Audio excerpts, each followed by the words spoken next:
In this video, I'll be showing 7 basic offensive combinations that I believe all beginners should know and get very comfortable with before moving on to more advanced combinations. I will also be showing different and important variations to land at these combinations. The first combination is the left or lead hook to right or rear body kick. Throwing the left hook loads up the right leg because we shift our weight to our right leg when we throw our left hook. So we follow up with the right kick by pivoting our left foot, turning our hips all the way to the left side and driving that shin across the body.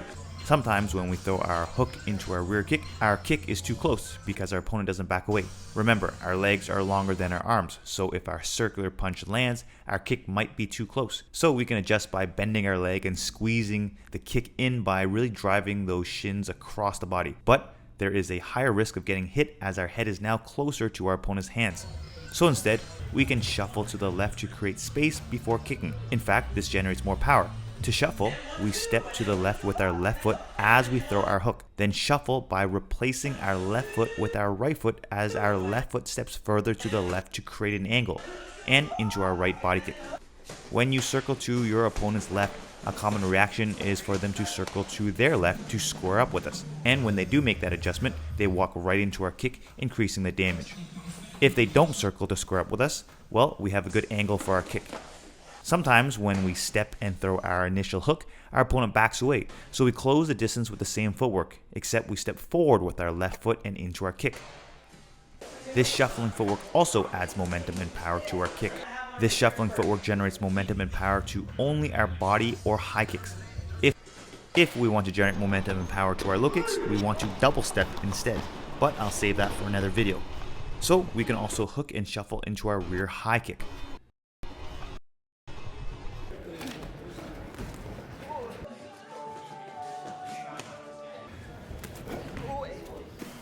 Combo 2 is the cross the lead body kick.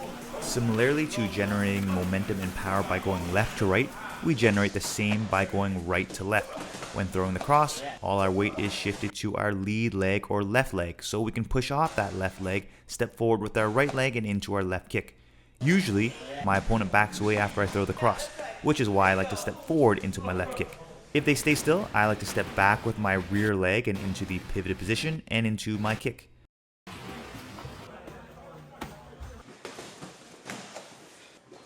You also have the option to switch your stance and into your kick. We can also step forward and into our left high kick.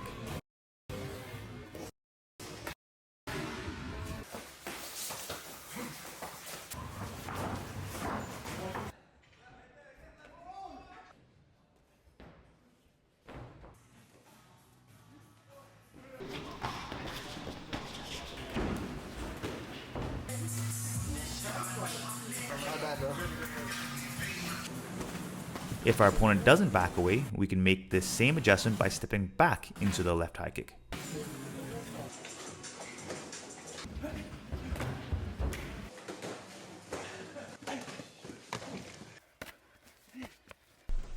Combo 3 is the cross to rear body kick or rear high kick.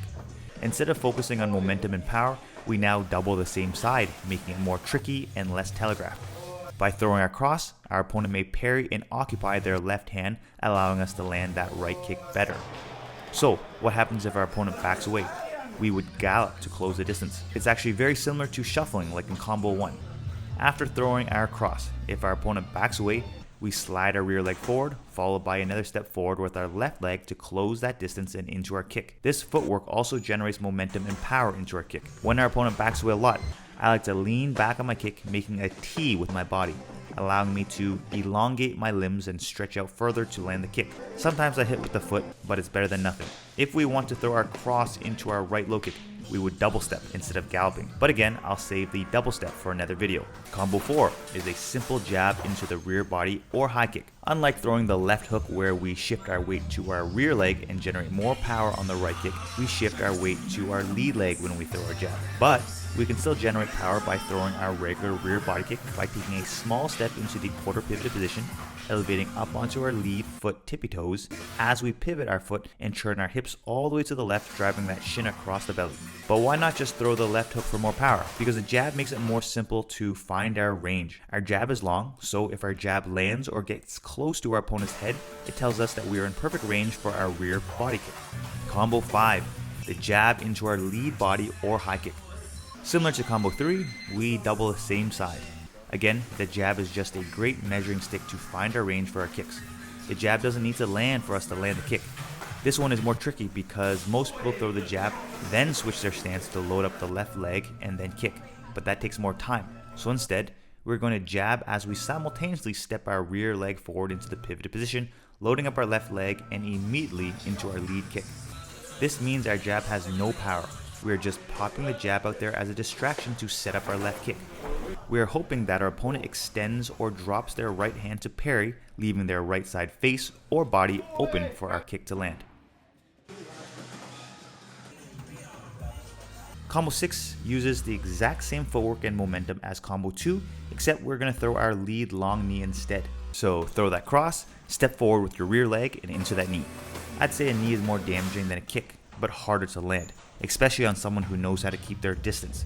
So if you get the opportunity to close that much distance on your opponent, perhaps because they don't back away as much, throw the knee instead of the kick if you want to do more damage. Sometimes our opponent moves forward at us after the cross, so we want to back up as we switch our stance and into the same knee.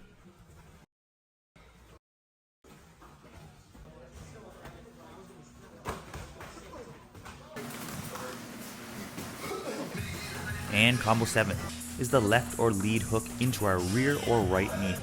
We use the exact same footwork and momentum as combo 1, but instead of finishing with a kick, we knee.